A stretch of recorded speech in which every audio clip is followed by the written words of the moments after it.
If you're enjoying this content, why not check out our sister channel Highlight History? It's like Today I Found Out, with a stronger focus on history. Recent topics include whether George Washington's doctors killed him, they kinda did, the man who stole the crown jewels and got away with it, and much, much more. Check it out through the link below, and don't forget to subscribe if you like it, and let's get into it. France detonated its first atomic bomb, codenamed Blue Jerboa, on February 13th, 1960, becoming the fourth nation to do so after the United States, the Soviet Union, and Great Britain. At first, the French tested their nuclear weapons in their then colony of Algeria, but after the country gained its independence in 1962, testing moved to French Polynesia. These tests heavily contaminated Mururoa and neighboring islands with plutonium and other radioactive fallout. Particularly dirty was the September 11th, 1966 test, codenamed Betelgeuse. According to eyewitness accounts, visiting French President Charles de Gaulle grew so impatient that the device was detonated prematurely before atmospheric conditions were ideal, causing a cloud of fallout to drift over American Samoa, Fiji, and the Cook Islands. 2 years later, the Canopus shot, which tested France's first thermonuclear or hydrogen bomb, left the islands of Fangataufua so contaminated that it had to be abandoned for the next 6 years. These tests sparked widespread protests in France and around the world, particularly from the government of New Zealand, which for years had been campaigning for a nuclear-free South Pacific. Also heavily involved in the protest efforts were environmentalist group Greenpeace, which had recently been formed to protest American nuclear tests on the Alaskan island of Amchitka in 1971.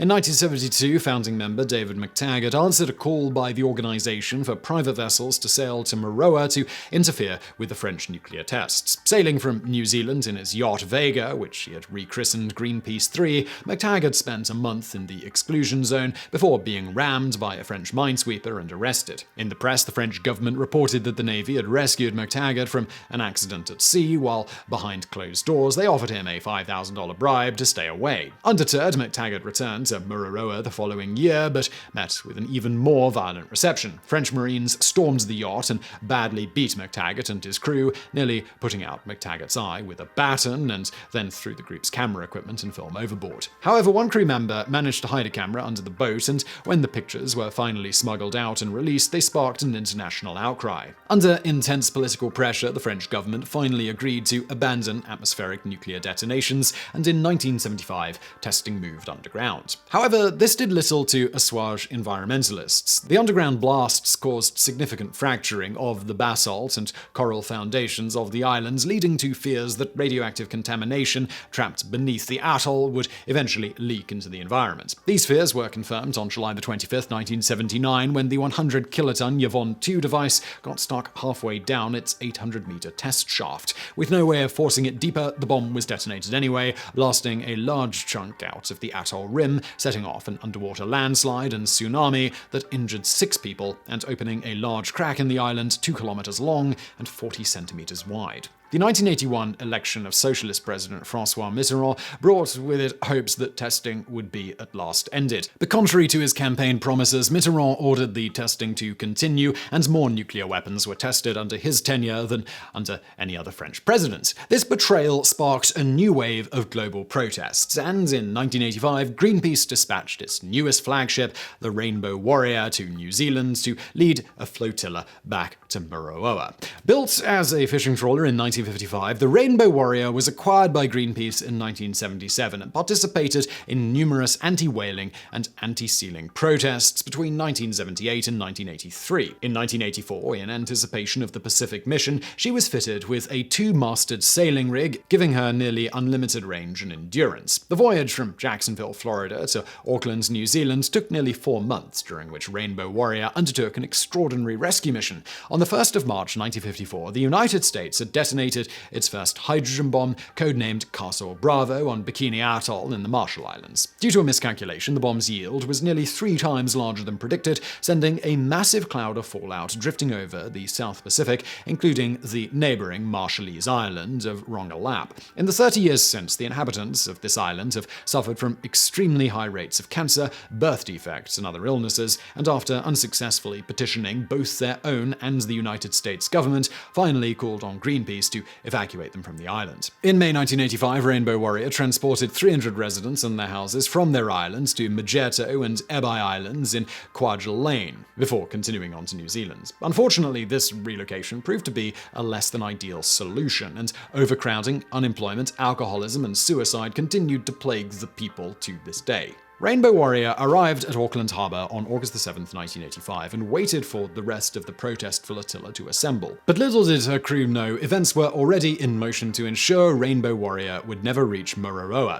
In early 1985, before the ship had even left Jacksonville, a plot was hatched by the General Directorate for External Security, or DGSE, the action branch of the French Secret Service, to sink her at her moorings. The scheme, straight out of a James Bond movie, was codenamed Operation Satanic.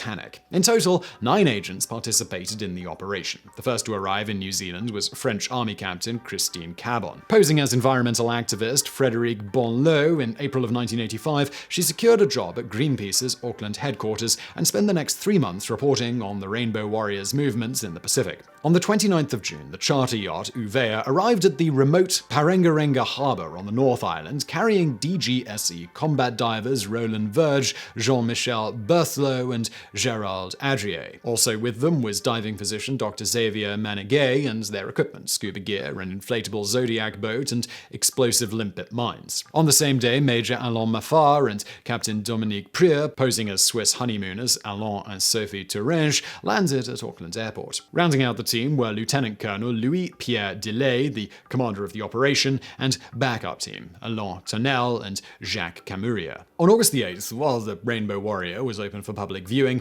Maffard and Prieur, still posing as tourists, toured the ship to conduct last-minute reconnaissance. Later that night, the 9 conspirators met up, and Maffard and Prieur, using a rented camper van, transferred the diving equipment and limpet mines to Tonnel and Camurier, who had previously been chosen as the primary attack team. Then, on the evening of August the 10th, Tonnel and Camurier swam up to the Rainbow Warrior, fixed 2 mines to its hull, and then slipped away into the dark harbour and waited. The first mine went off at 11:38 p.m., sending a massive shudder across the deck. Wishing to avoid casualties, the bombers had timed the explosives to go off 10 minutes apart so that the crew would have time to evacuate. But while the ship was initially evacuated, several crew members soon returned in order to assess the damage. Among these was Greenpeace photographer Fernando Pereira, who had gone below to recover his camera equipment when the second mine went off. He drowned as the Rainbow Warrior rapidly flooded and sank to the bottom of the harbour. While at first the explosions were thought to be the result of an accident, an examination of the wreck soon revealed 2 large holes blown from the outside. The bombing sent shockwaves through the international community,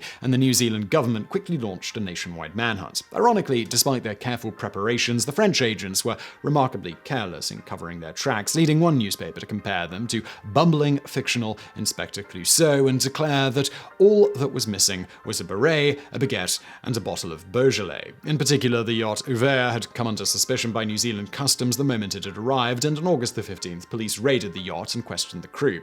However, as the agents had already ditched all incriminating equipment, the police had insufficient evidence to detain them. The Uvea thus fled New Zealand and met up with the French attack submarine Ruby, which took the agents aboard and scuttled the yacht. Most of the other conspirators also managed to flee the country. The sole exceptions were Alain Maffard and Dominique Prieur, who, in an attempt to maintain their cover, had continued on their fictional honeymoon, sightseeing and skiing on the South Island before finally being arrested and charged with conspiracy, arson, and murder. For the French government, the bombing was a public relations disaster. While at first they denied involvement, the French embassy in Wellington declaring the French government does not deal with its opponents in such ways. As the evidence continued to mount, DGSE Director Pierre Lacoste and Defense Minister Charles Hernu were forced to resign. Finally, on September the 22nd, Prime Minister Laurent Fabius held a press conference in which he officially admitted France's role in the bombing. The New Zealand government was shocked the supposedly friendly nation could carry out such an operation on an allies' soil, Prime Minister David Long announcing the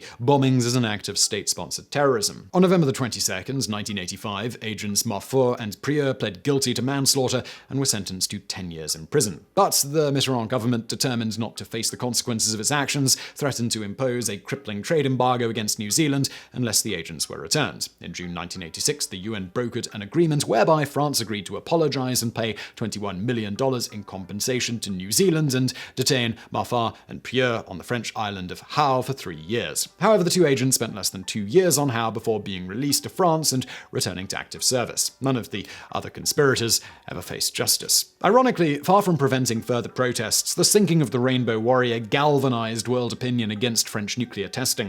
In 1992, after nearly a decade of sustained protests, many led by Greenpeace's new flagship Rainbow Warrior 2, the French government agreed to abide by a testing moratorium put forward by Russia and the United States, which would eventually become the Comprehensive Test Ban Treaty. However, in 1995, barely 3 years into the moratorium, newly elected President Jacques Chirac announced the resumption of testing at Mururoa. The decision was made due to doubts regarding the TN-75 warheads carried by France's submarine-launched ballistic missiles. According to the government, the planned series of 8 detonations would allow enough data to be collected for future warheads to be designed entirely using computers, making further physical tests unnecessary. Nonetheless, the announcement sparked a fresh wave of protests, most notably in Tahiti, where protesters burned down the airport terminal at Papeete and caused $40 million in damage. In June 1995, Rainbow Warrior 2 led another protest flotilla to Mururoa, which resulted in French Marines storming the ship with tear gas and smashing its radio.